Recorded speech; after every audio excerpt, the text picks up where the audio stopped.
Hello and thank you for listening to the second season of the iStart PIA Relay podcast series, brought to you by Dementia Researcher.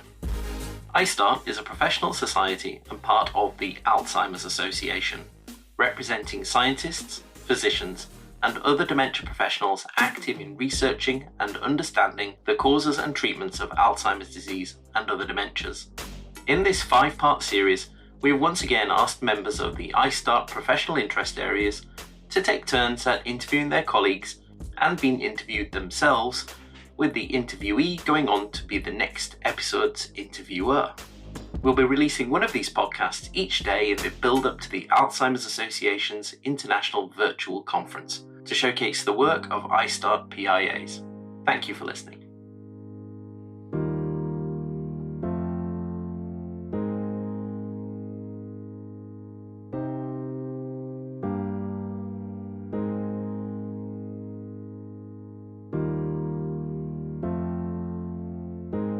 Hello everyone, and thanks for joining us. I'm Betty Times and I'm an associate professor at the Alzheimer's Center in Amsterdam, the Netherlands, and I chair the neuroimaging PI.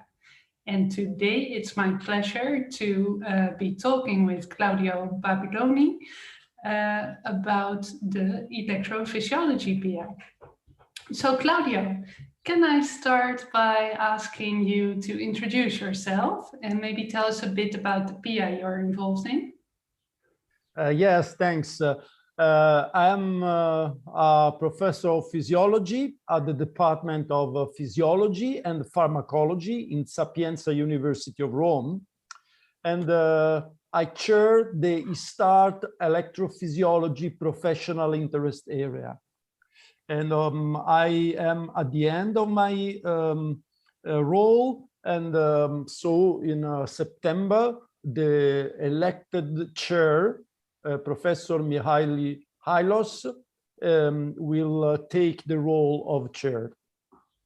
Our PIA promotes electrophysiological research in Alzheimer's disease and related dementias.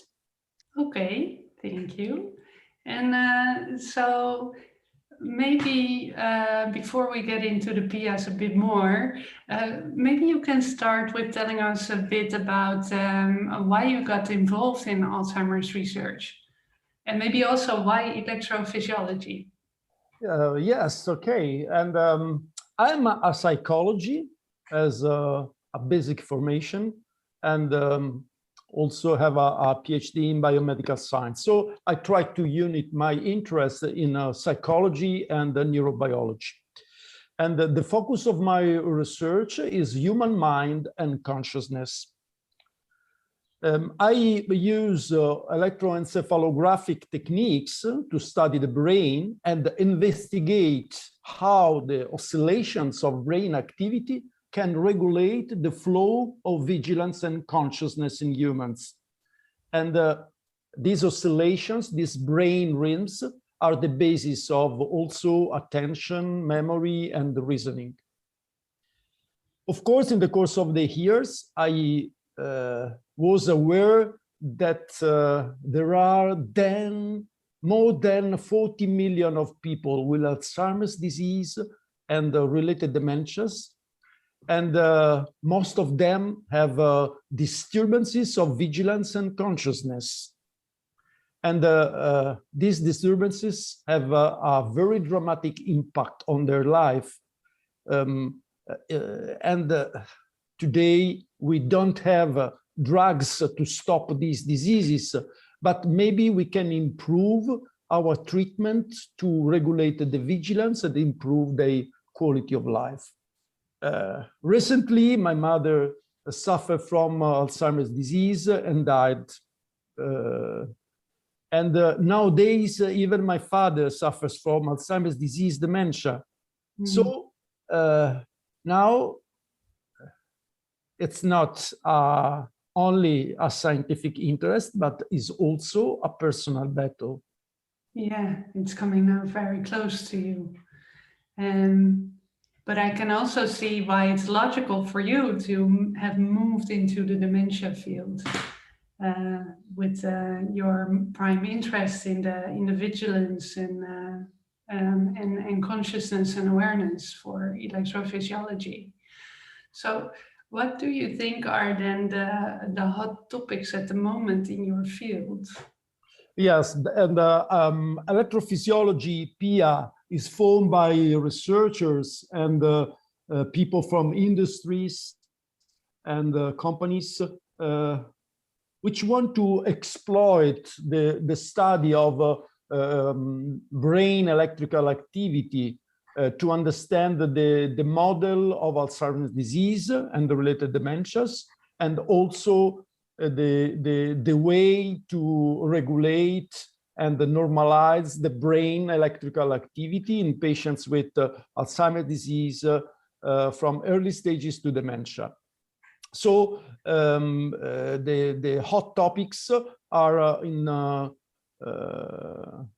the field of human clinical trials, testing the effect of symptomatic and disease-modifying drugs on brain activity of patients from early stages of the disease when there are no cognitive impairments or behavioral deficits to the stages of mild cognitive impairment and dementia.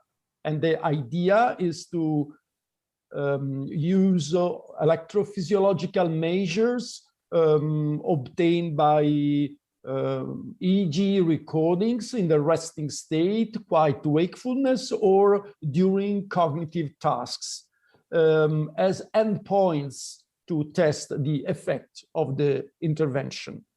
On the other hand, there was also the hot topic of the investigation of electrophysiology and brain electrical activity in animal models of Alzheimer's disease.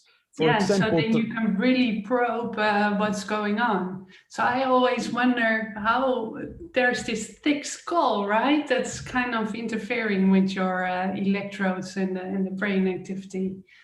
So how does I can imagine that that's a very hot topic to look into animals so that you can go through the skull and understand better what's happening. Yes, exactly. The idea is that you can test a panel of candidate drugs for the patients, and you can test this panel in, for example, mice with some mutations producing the accumulation of a beta amyloid in the brain or tauopathy in the brain, and you can have a competition between different candidate drugs to select the best one in the normalization of brain activity in these mouse models, for example, to move on the best drugs to human clinical trials. And you know, they are really expensive. Yeah. And I think it's also striking that you say that one of the hot topics is that people are moving to focus on earlier stages of the disease, like preclinical AD. What do you think about that in terms of electrophysiology? I can imagine that if you don't have complaint or impairments in cognition yet, that maybe that's because your brain succeeds in having these normal brain activation patterns in spite of the amyloid.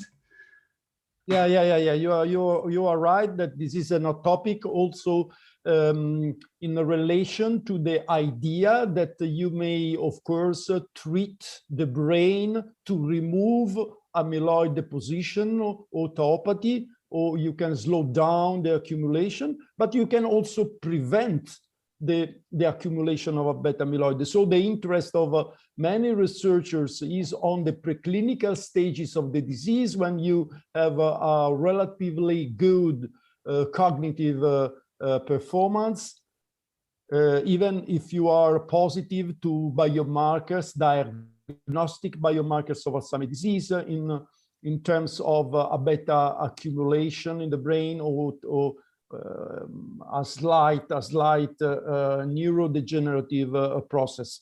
And in this sense, electrophysiology can be used to put in evidence some abnormalities in the brain oscillations in the resting state condition. For example, an increase of slow waves in the EEG activity, or other alterations in the shape of EEG traces.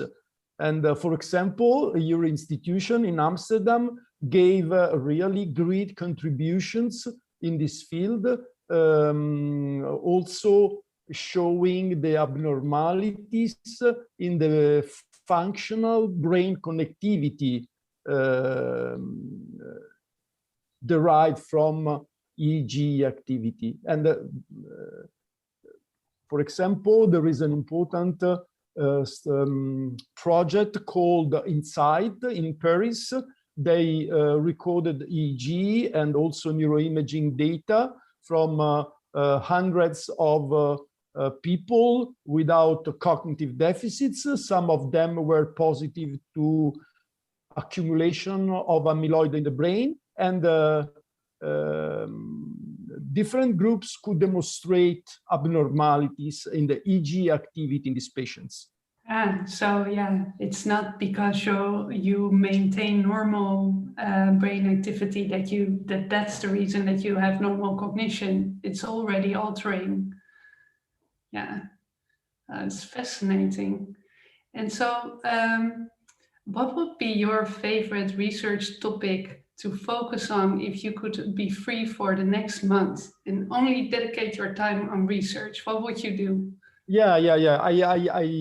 I really think that there is a bias in the research. The focus of Alzheimer's disease research in patients is on measurement of amyloid accumulation in the brain or tauopathy in the brain, and the effect of neurodegeneration in terms of atrophy in the cerebral cortex of hippocampus in relation to memory. And this is really important, of course, to understand the disease and also to understand the effect of the disease-modifying drugs. But a lot of Alzheimer's disease patients suffer from the incapacity to maintain the vigilance during daylight. So they cannot have a good conversation with other people. They cannot follow TV programs because they fall asleep. And so I think that this is a part of the research that should be developed on the brain correlates of vigilance and sleep-wake cycle in patients with Alzheimer's disease in order to understand why they fall asleep very quickly or they cannot have a steady vigilance, and try to use the drugs we have in the pharmacy to improve vigilance in these patients in order to add on these drugs together with other symptomatic and recently also disease-modifying drugs for Alzheimer's disease. Yeah, wow. I can see that you would want to do that. Probably it will take more than a month. Yeah, absolutely. That will be a good start. Yeah. So what I was wondering, in a way, this is kind of a nasty question. In a way, electrophysiology is also neuroimaging. So why are you a separate PI? Yeah. This is a very interesting question, but I can say immediately that in eSTART, there are several PIs, a lot of PIs now, but there is a strong interaction between PIs in the sense, for example, that we recently developed a joint symposium with subcortical neuromodulatory system PIA which is interested in the Alzheimer's disease neuropathology, in the brainstem and basal forebrain in relation to sleep and vigilance. So we put together our interest in a joint symposium. And also we have developed proposals for the International Conference of Alzheimer's Disease with sleep and circadian rhythms PIA. And in order to put together the results of our members and the members of Sleep PIA to better understand the neurophysiological correlates of Alzheimer's disease in terms of regulation of vigilance and sleep-wake cycle. And moreover, we organize a joint symposium with cognitive, perioperative, and delirium PIA, which is interested in the cognitive deficits appearing immediately after neurosurgery and showing some neurodegenerative diseases latent before the neurosurgery. And we discuss together and plan lectures on the use of EEG during a neurosurgery or in a resting state condition to have an early biomarkers of Alzheimer's disease. So electrophysiology PIA is a separate PIA because the focus is on brain electrical activity in Alzheimer's disease and related dementias. But ISTART allows a very strong and continuous interaction with other PIAs. Yeah, and I have to admit that all the different imaging techniques in neuroimaging, they all require their own expertises as well. So it makes sense to have a dedicated subgroup. You know, PET is not the same as MRI and so on. Okay. So that's a lot of interesting collaborations, and really fits also with your own personal focus of what you find important in research. And so do you have other activities also with your PIA that you support your own fields? Yeah, absolutely. And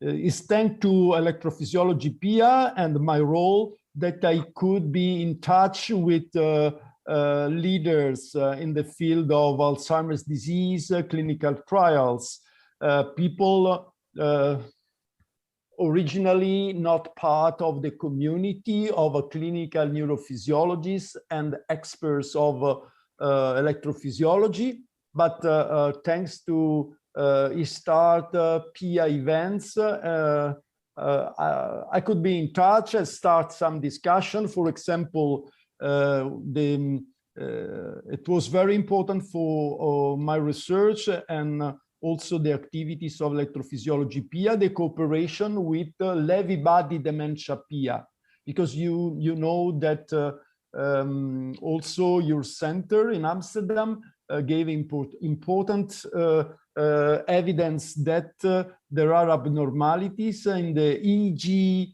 oscillations in patients with Lewy body dementia. And for example, the EEG biomarkers are supportive biomarkers in the diagnosis of patients with Lewy body dementia. So it was very useful to discuss with members of Lewy body dementia PIA in order to discuss how to bring EEG biomarkers in the guidelines for the assessment of Alzheimer's disease patients, and how to move the EEG biomarkers from supportive to indicative biomarkers of Lewy body dementia. So indicative means that you can, if you see some abnormalities in the EEG in those patients, you can have an evidence of the disease. Yeah, so to support the Lewy body diagnosis. Yeah, exactly. That's interesting. Are those abnormalities really different between the neurodegenerative disorders? Do you see very specific alterations or abnormalities?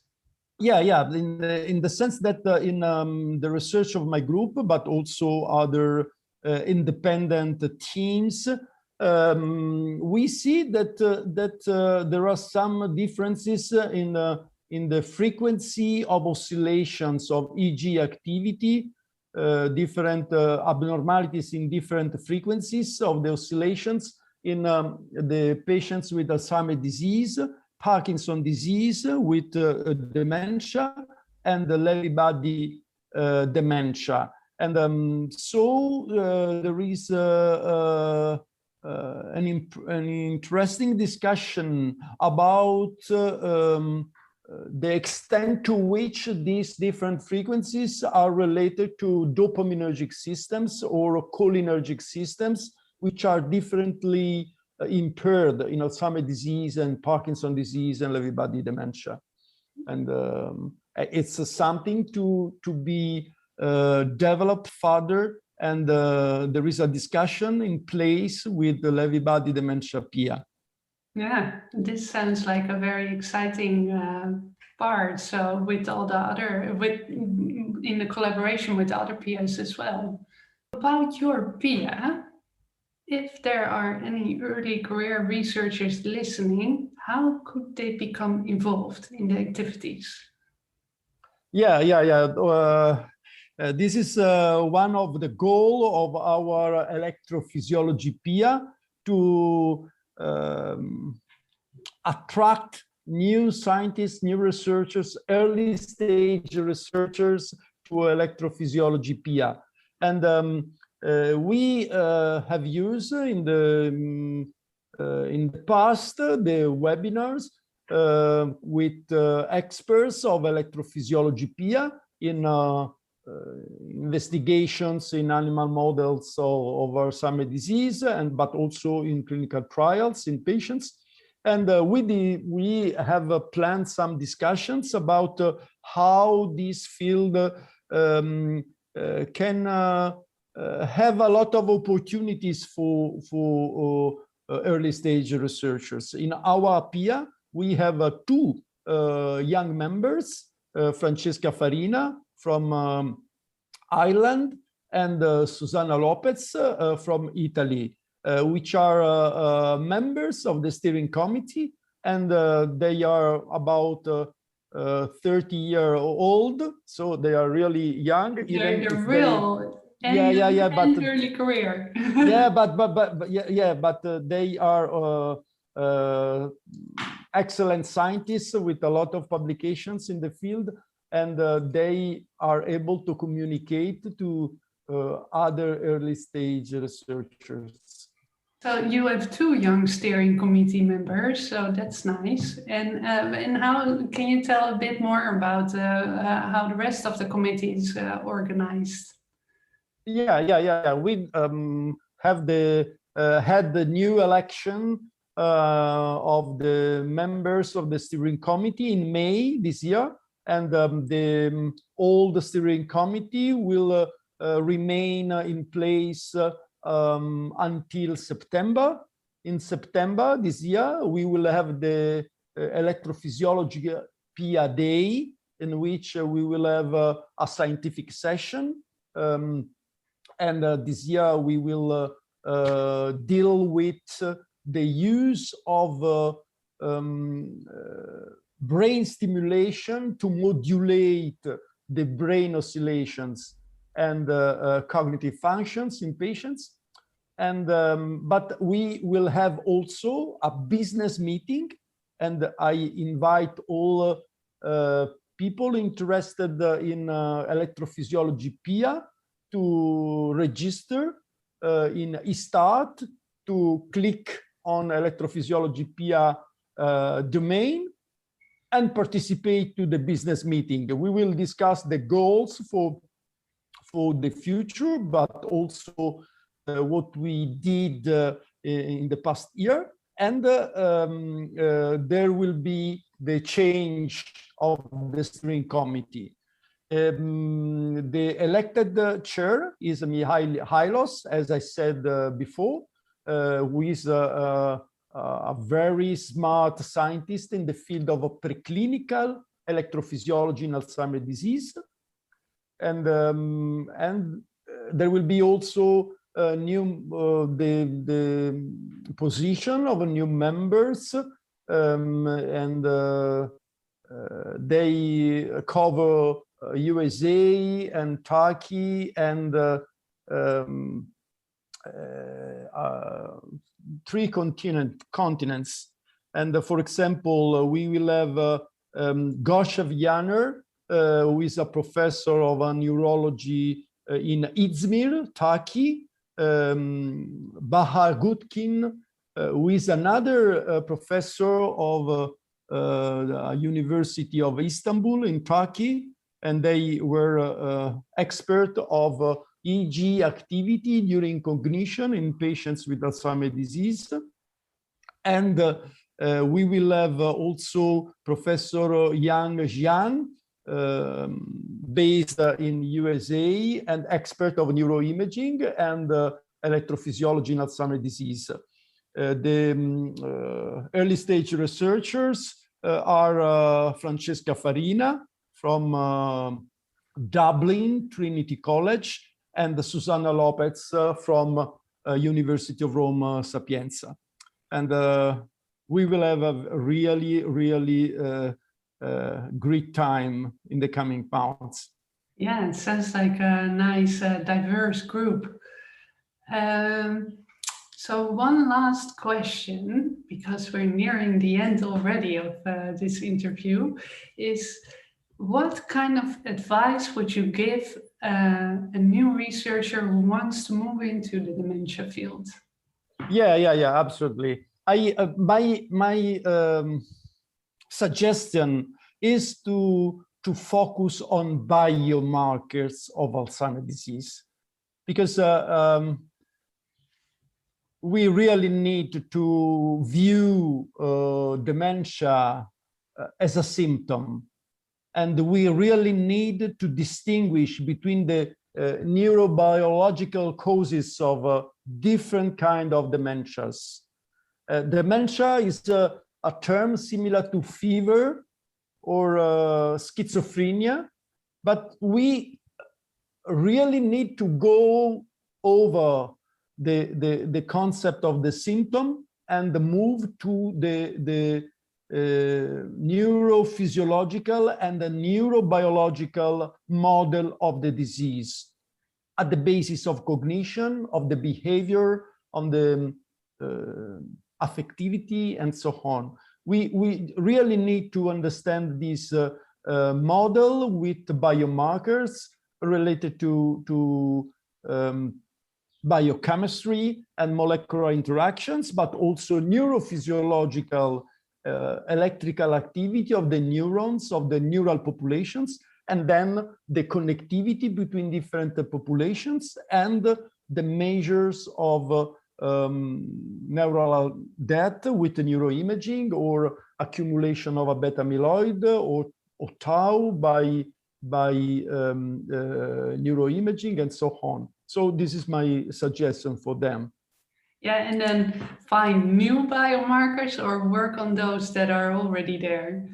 Yeah. I see that there is space for blood biomarkers of a beta amyloid, tau, and also some proteins related to neural synaptic transmission. So, of course, also, for example, new ways to understand the connectivity in the brain from a structural point of view or functional point of view.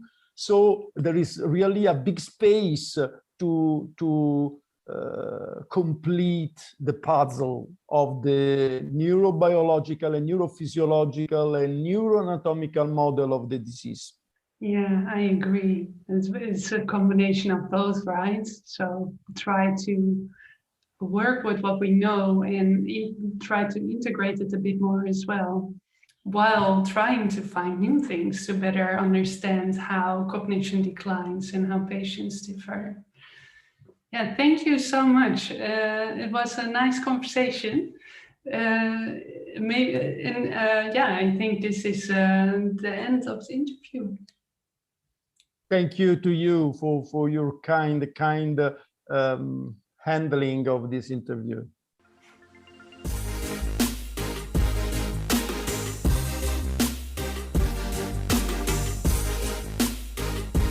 Thank you for listening. You can find profiles on today's panelists and information on how to become involved in iStart on our website at dementiaresearcher.nihr.ac.uk and also at als.org/iStart. We'll be back tomorrow with the next recording in our iStart PIA Relay podcast series. Finally, please remember to like, subscribe, and leave a review of our podcast. You can do this on our website and in your podcast app. Thank you. Brought to you by dementiaresearcher.nihr.ac.uk in association with Alzheimer's Research UK and Alzheimer's Society, supporting early career dementia researchers across the world. Hello, this is Adam Smith. I'm just dropping into the podcast stream to ask you a favour. Dementia Researcher has been nominated for a People's Choice Podcast Award, and it would be fantastic if you would take a moment to vote for us. You'll find a link in the text below the podcast, but if you visit podcastawards.com, register an account, and you'll find Dementia Researcher in the Science and Medicine category. Choose us, hit submit, job done. Dementia Researcher is a real passion of mine. I so enjoy producing the podcast and occasionally hosting as well. All of our guests give up their time freely, and I think this would be a fantastic way to recognise their contribution and to help put important dementia research on the map. So please, if you have a moment, it would be fantastic if you could take the time to vote. Thank you very much for listening. And again, click the link in the text below or go to podcastawards.com by the 31st of July. Thank you.